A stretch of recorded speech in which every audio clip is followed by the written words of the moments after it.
Welcome to The Explainer. Today we're digging into something huge, the capture of Adolf Eichmann.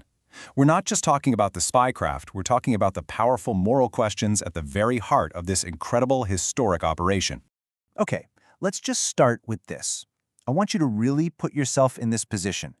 You finally captured a monster.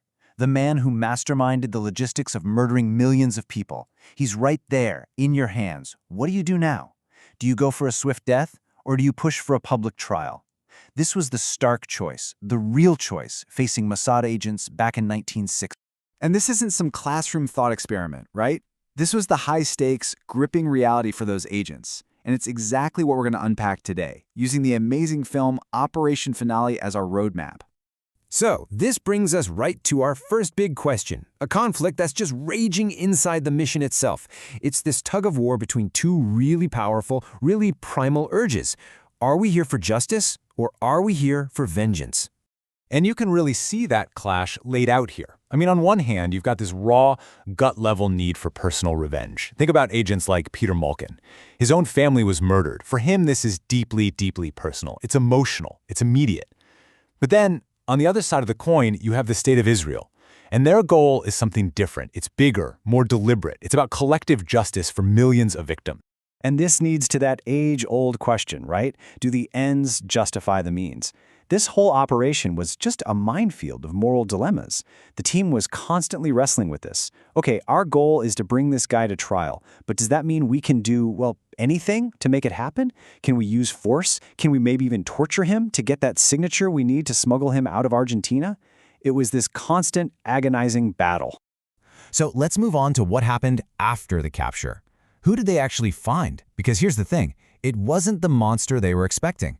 You know, the snarling, cartoonish villain, no. What they confronted was something way, way more chilling.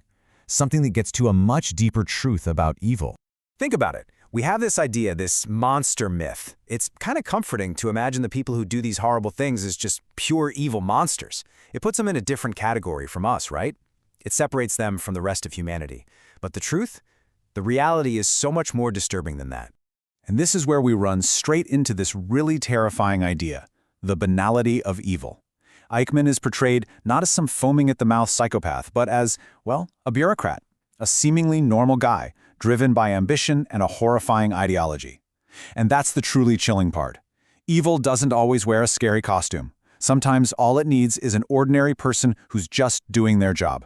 Okay, and we have to be crystal clear about this. Humanizing is not the same as sympathizing. No way. This isn't about making excuses for him. It's about understanding. It's about looking at the scary machinery of state-sponsored hate and figuring out how it can turn seemingly normal people into instruments of horror. So, if it wasn't about quick revenge, then what was it all about? Why did a trial matter so much?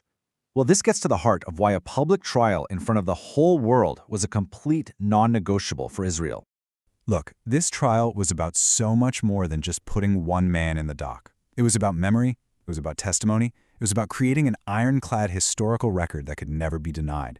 It was about giving survivors a voice on a global stage. And just as importantly, it was about smashing that stereotype of the passive victim and instead showing the world the unbelievable strength and dignity of the Jewish people. And this quote just nails it, doesn't it? A crucial act of bearing witness for future generations. It wasn't about looking backward and settling old scores. It was all about looking forward. It was a message, a warning, sent to the future. Okay, so what was the verdict of history? What was the lasting impact? Well, this single operation and the trial that came after it created ripples that are still being felt today. It fundamentally changed how the world deals with these kinds of massive crimes. And the legacy is huge, and it kind of breaks down into two parts. For Israel, this was a defining national moment. It was a show of strength, of resilience. It gave survivors a sense of catharsis they desperately needed. And for the rest of the world, it was a wake-up call. It forced a global reckoning with what really happened and set a brand new precedent for holding people accountable for history's worst crime. So yeah, the trial ended. Eichmann was found guilty. But that wasn't really the end of the story.